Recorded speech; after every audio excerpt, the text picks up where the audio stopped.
Well, good morning, everybody. Welcome. It's Sunday morning, and this is Lizzie and Justin from Thirdspace. We are live again, I think 141 times now, Lizzie, every week on a Sunday morning at 9 o'clock here in London on this beautiful, sunny June day. I glance out of my window. I was saying to Lizzie before we joined what a joy I'm feeling at our getting to do this morning. This beacon of practice and connection and conversation and depth that we have in our lives. And as always, what I want to do is say to all of you who are with us, those of you who are here with us live this morning, all the people who watch later, everyone who listens on our podcast, and all the other ways that you find your way to us, thank you so much for being with us, because it's such a huge part of what this is that we do this together, that we're in this together. And I'm desperately excited about this source that you've brought us, Lizzie, as well. Yeah. Hello, everybody. And Justin, I feel the same. It's such a joy to arrive here. I can feel the kind of, it's like I'm in the anticipation, but I'm in it.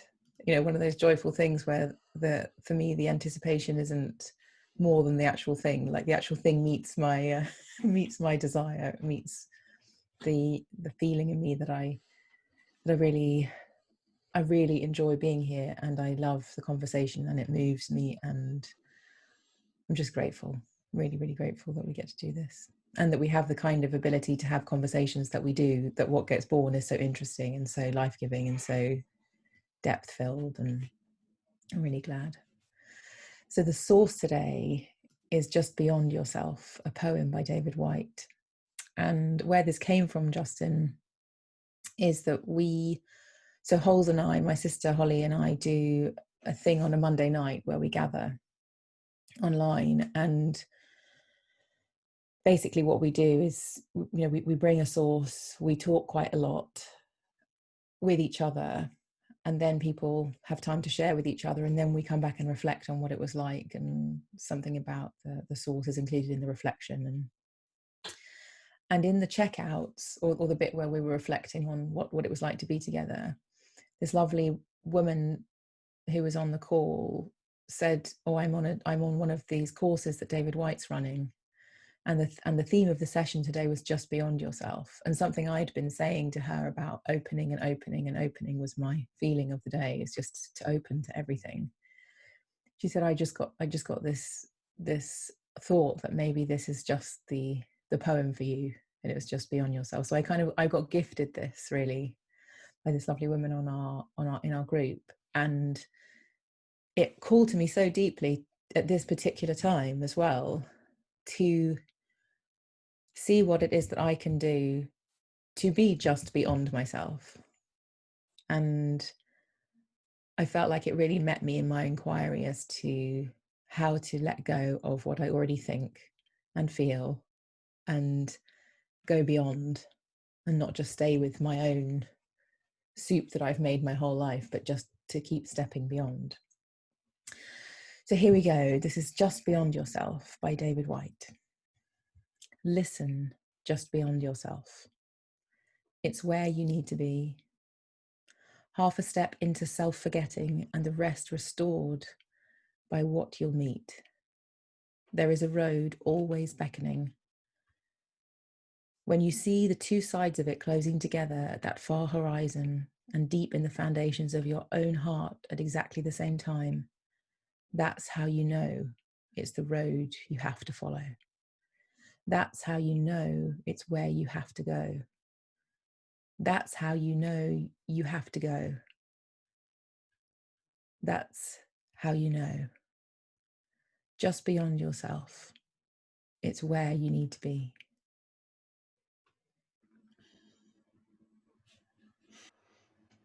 Thank you so much, Lizzie.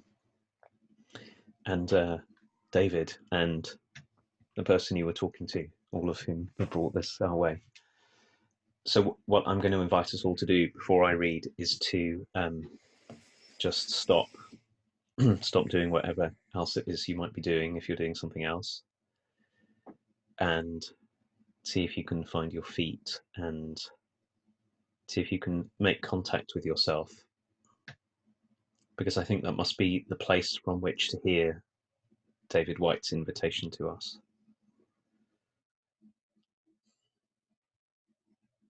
Just beyond yourself. Listen just beyond yourself. It's where you need to be. Half a step into self-forgetting, and the rest restored by what you'll meet. There is a road always beckoning. When you see the two sides of it closing together at that far horizon, and deep in the foundations of your own heart at exactly the same time, that's how you know it's the road you have to follow. That's how you know it's where you have to go. That's how you know you have to go. That's how you know just beyond yourself. It's where you need to be. Oh, it's so brilliant, this poem. Just settling there, Justin, like you asked us to do, and letting it have my imagination for a minute. It's so true that that is where I need to be. I have a need to be there. And it feels so true that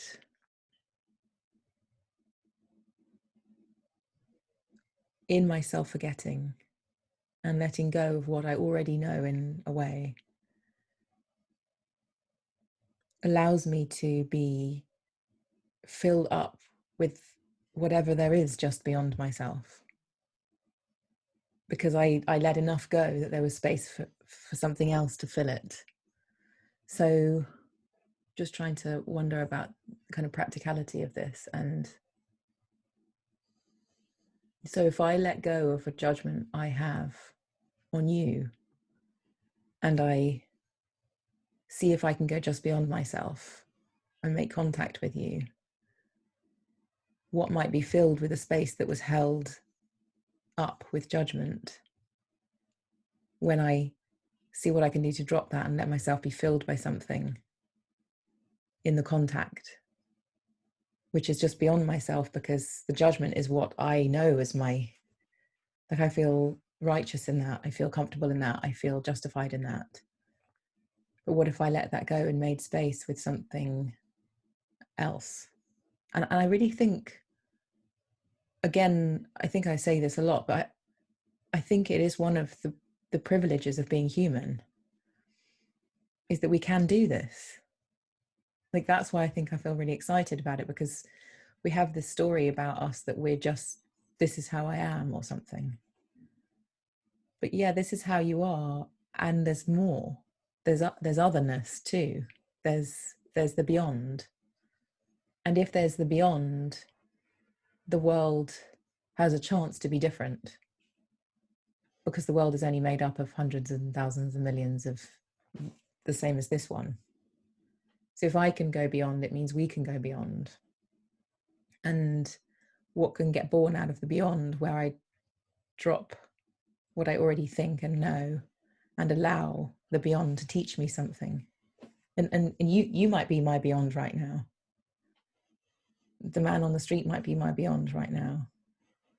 The sky might be my beyond. Like, what is it that we have to open to experience the beyond, and what do we have to let go of?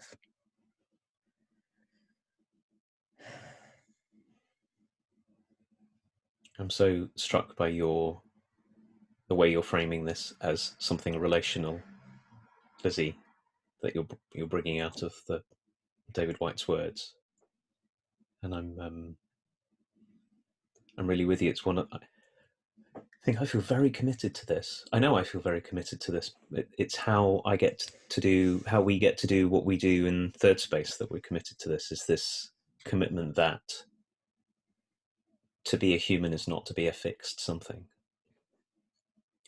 and that we kind of very easily get misled into thinking that we are fixed some things, because it's very prevalent in our culture. we'll sort of diagnose you with a personality test, or you'll fill out a questionnaire and you'll know what you like, and then your job in life is just to keep on getting the thing that you like, which is very, very convenient for selling people things, and very convenient for politics, and very convenient for all kinds of things, but a really deep misunderstanding of what it is to be a person. And that there's something very deeply, I felt for a long time that there's something that calls us very deeply into this, that this is the longing that we have. That is the longing that doesn't get fulfilled. I remember who I was talking to about this the other day. You get really excited about buying something, and then you buy it. And it might bring all kinds of pleasure, but very rarely does our buying and consuming meet our deepest longing. And so there's something else that's called for other than that, and that might be called for too. And it's the call of our unfolding and our deepening. When we find that we're not just what we've taken ourselves to be so far, it can be surprising and it can be frightening, but it's also deeply, deeply, deeply satisfying move for us humans, which makes me think that that's a big part of what we're here to do. Yeah. And what I hadn't appreciated so deeply until you said it was how the calling, our being called beyond ourselves, is not something that happens alone. It doesn't, one way I could imagine it is a sort of very individualistic way of thinking about it. Well, here I am, and I'm the one who's going to sort of gradually over time unfold into what's just beyond myself, and I'll become wider and deeper. I'll meet the world in new ways because of that. And what you said was, because there's another, it's our relationship with the other that shows us that where we have reached so far is just and this is language that David White uses, I know, which I'm coming to understand in a new way because of this conversation, that there's a frontier that we meet. There's a threshold on the one side of which is the me that I know, that's familiar, that when I say I am this way, all the way, I say I am a kind person, me, I am a whatever it is I say. And then on the other side of the threshold is something other. And what we find out is that the other is not so, it's other to us, and yet at the same time it calls to us, and it calls on our becoming. We become, as we step over the threshold, we include more of the other within us. And so we can only do this only happens because we're in a relationship, because we allow ourselves to be in a relationship with people who are other, and with things that are other, and with the world that is other, and that we allow ourselves to feel the otherness of it. Which is why I'm coming to see, as I'm speaking, why half a measure of self-forgetting is necessary. We need to be able to forget how tightly we've been holding on to a particular way that we are, in order that we can let go enough to let others and the world reach us. Oh, I'm realizing as well, like as you're speaking, Justin, I've just kind of noticed that one way I can tell I'm at a frontier, and there'll be many ways, I'm sure, but one way is if I'm feeling defensive. So if a defense comes up, I know I'm at the place where I either get to go beyond or reinforce and not do the self-forgetting thing. So when something arises and I say, yeah, but I did that for a reason, or that's not who, you've misunderstood me. Or, if I get kind of defensive, I can tell that I'm not, well, firstly, in a way, it's when I stop listening for the beyond, and even to what someone's saying, frankly. Like I can notice that when the defense arises, like my ears have like a shutter that comes down, which is right, that's the point, that bit there, that's the piece I'm going to respond to. I'm going to shut the listeners, and I'm going to work on that piece to make my defense or maybe even attack based on that thing that came at me. And what if we could become people who, upon encountering a defense, a self-protection, something that has me want to fight or get somebody back, or not be put in the box they're trying to put me in. What if at that moment I can say, there's a just beyond? Let me keep listening. Let me stay open. Let me conjure the kind of safety I need to know that I'm not under threat. I can keep opening. I can keep listening. I can keep expanding into the unknown, and let this thing be heard without trying to defend myself, but let it become more deeply into my world so that I can expand, so that I can welcome. And that, I think this is why this poem is such an invitation, because if I have that relationship to the threshold and the frontier, and if I can see all the ways that I want to stay just the way I am, because I'm in relationship to the frontier in this way, it seems to open up the possibilities of the beyond. And I feel like I just have to gentle myself in the moment and take a breath and tell myself there's nothing under threat here. There's just things being said. It's okay. And then I can open to the beyond, and I can let my defenses relax. And I can then maybe see what somebody else is trying to tell me, what somebody else is trying to say. And a whole different conversation gets born than just the normal set of tennis shots we do to each other. And then I can feel the relief that comes of like, oh, this is a different conversation now, instead of the old one that could actually just happen again and again and again and again, because it's all the same defendedness, all the same protection, all the same staying the way that I think I am. And as you said, like, it's deeply satisfying to go beyond ourselves. I think that's like the elixir of life, like, to find myself in new territory as this being is delightful, whatever it is, because it's, as you said, like, it's really meaningful for a human being to deepen, to be beyond their normal sense of themselves. It's like a liberation from a constraint, to feel like there's something else other than my usual small story patterns of self resealing. Yes, that last part that you said so beautifully feels so true to me, that it is of us, that we are the kind of beings who are called towards possibilities, new possibilities for ourselves, and our growth, our opening, our unfolding, lots of different ways of talking about it, our deepening, are enormously life-giving, because it's when life comes flowing through.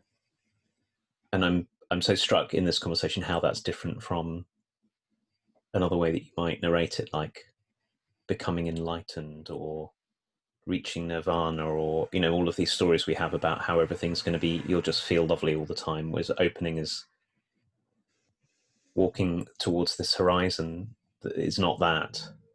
And yet somehow that seems to me what we're here to do, is open that way. And I thought it was so brilliant what you were saying about defensiveness. There's such a key in there. I was thinking about, I've been in the sort of synchronicity of these things, Lizzie. It's exactly that topic that I've been watching this weekend. Yesterday, when it started to rain very, very heavily, and rain was pouring in through the open garden door, and Davina said to me something about, "You've propped the door open, could you go and close it?" which was an entirely reasonable request. And I could feel the part of me that got very, very defensive very quickly. Well, I didn't prop the door open. It wasn't me who propped the door open. And how dare you say I propped the door open? And And the thing that I'm glad about is that I could notice that what was going on was defensiveness. I mean, it was a completely ridiculous kind of defense. It was totally uncalled for. There was nothing at stake. All that Yeah. was happening was that the rain was coming in on the floor, and somebody, it would be really good if somebody near the door closed it. And yet I could feel that part of me going, yeah, but hey, I'm not that way. I'm not the person who would have propped the door open. And I probably did prop the door open, frankly. It was sunny half an hour beforehand. Of course I did. It was lovely, you know. So I had got very curious yesterday about, as I have been for a while, but particularly yesterday, oh, there goes look at that. Look at how ordinary that is, and also how much it closes off. And I was thinking whilst you were talking about it, about how we're caught in this very fascinating tension, us humans, because I think that we learn our defensiveness necessarily when we're small, when we're going through that process of learning how to constrain our ever creative unfolding so that we can be met, so that we can take our place in the families and the cultures in which we were born. There is something about our socialization with other people that's very necessary. It's how we make societies. And in the process, we learn to do that. Oh, that's too far. I'd better get in my own self sort of attack here, because it's a vulnerable place to be the person who's at risk of being thrown out of my tribe, my collective, because I'm unfolding into something different and unfamiliar. And so we learn that move again and again and again, you know, in the kindest and unkindest of families. We learn that move, keep yourselves in this boundary. And then if we're lucky enough, we get to the stage where we start to see that our defensiveness no longer serves us, even though it did serve a function. And I felt like I wanted to say that because I really want to honor that our defensiveness, for all that it interrupts this amazing invitation that David White is making, had a goodness at its heart when it started to form. So our one step of self-forgetting,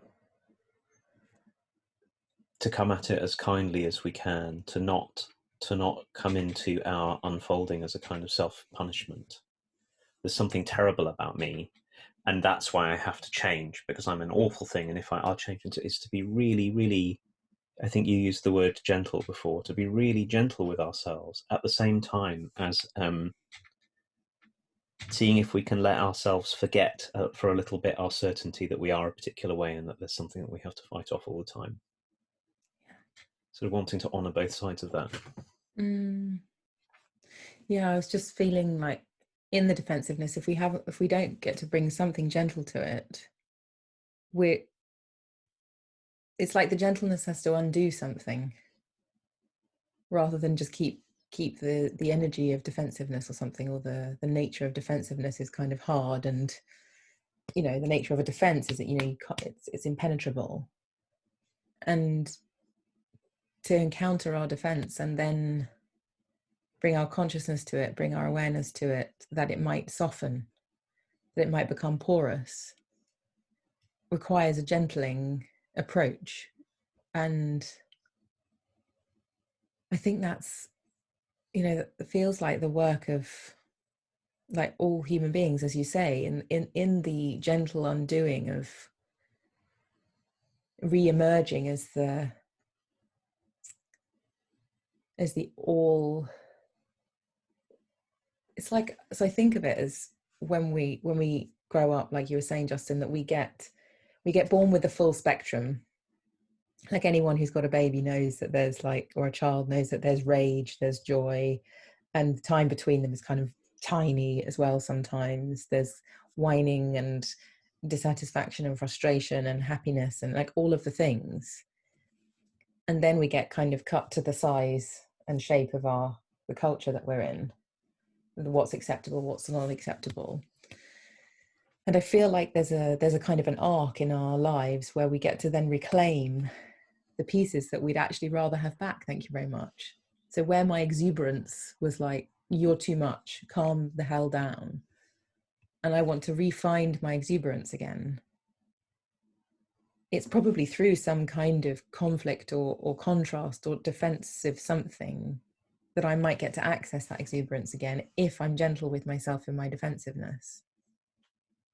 And so in the reclamation of these parts of us that were too much for our cultures, our families, our systems to handle, or which were shamed out of us or pushed away, those pieces that we want to reclaim belong in the just beyond.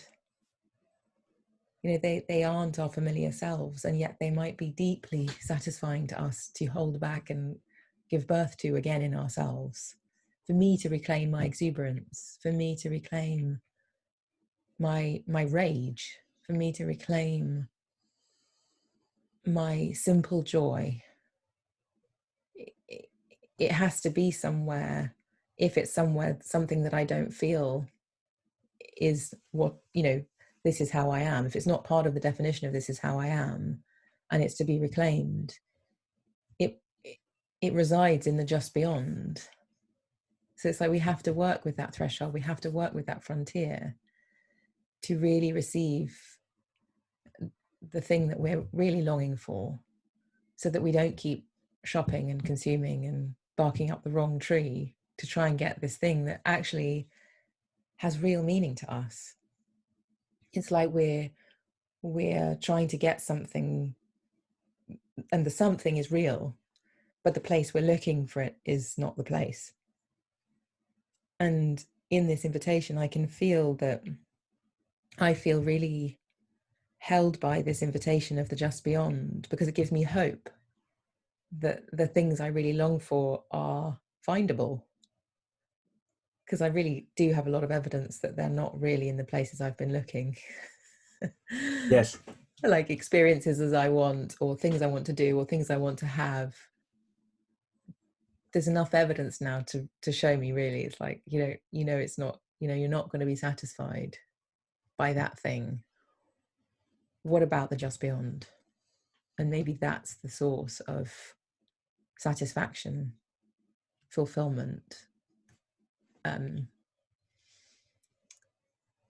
having this place furnished with all of the flavor that I wish for in my life.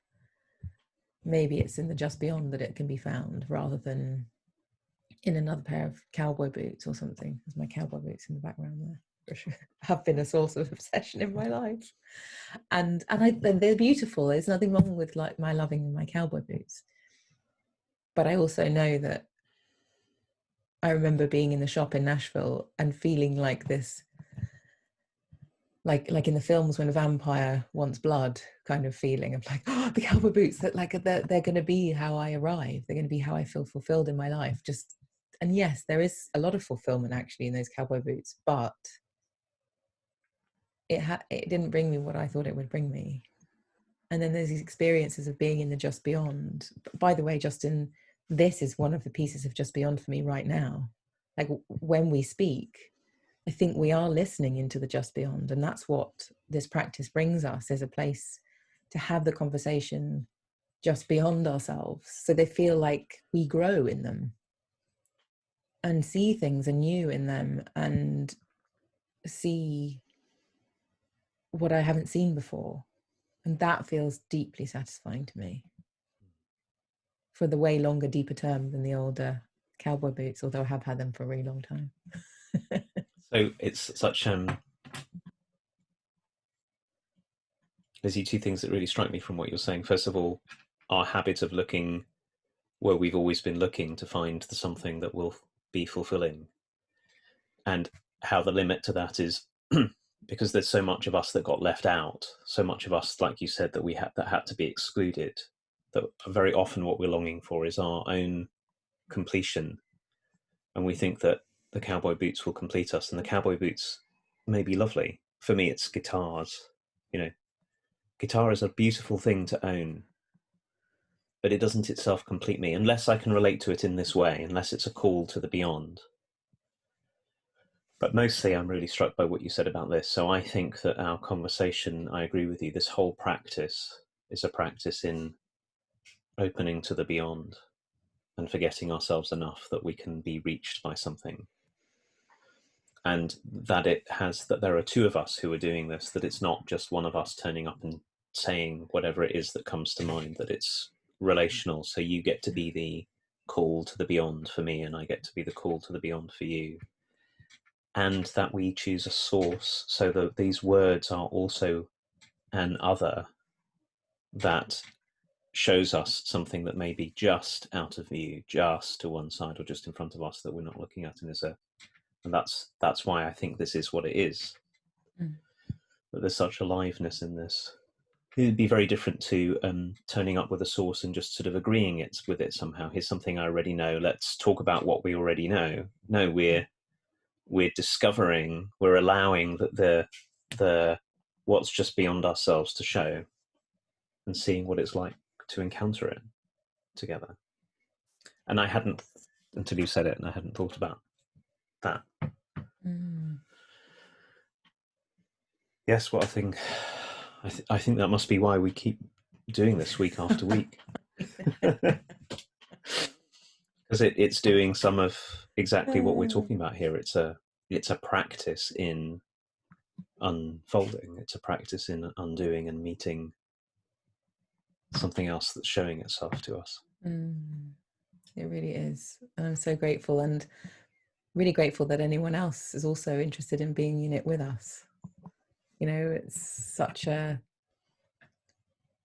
thing to keep on doing something, anything, isn't it? And I just feel like this now has a life of its own. I was thinking today, as I was having a shower this morning, which is normally where my kind of thoughts bubble up, like just the miracle of, you know, that we have a podcast, that we have a weekly something that's available, that just keeps going. It feels like a miracle to me that we've just done something and that people want to be here with us. And I feel such gratitude for that. I feel such amazement that, because there's a way that if really no one tuned in, of course we would carry on talking and do what we do, but it's a really big addition to the equation that there are people who would like to be in it with us. And having that other element here of other people being here with us is such a gift. So thank you for everyone listening and being here with us. We're really, really grateful. And your comments mean so much to us at the end. You know, frequently Justin and I, if there's a comment that moves us, we'll text each other and say, oh my gosh, did you see that? And, you know, we're very ordinary, as you might have gathered already, people that just text each other when somebody says something to us that's meaningful. So thank you for your comments and for supporting us and being here with us. And thank you to David White for always just writing stonking poetry. It's so beautiful. And I think all that's left to say is thank you to you, Justin, and to us for doing this, and that we will have another time together next week at 9:00 on Sunday, and that next time it'll be a source from you. And we will see you next week, everybody. See you next week, everyone.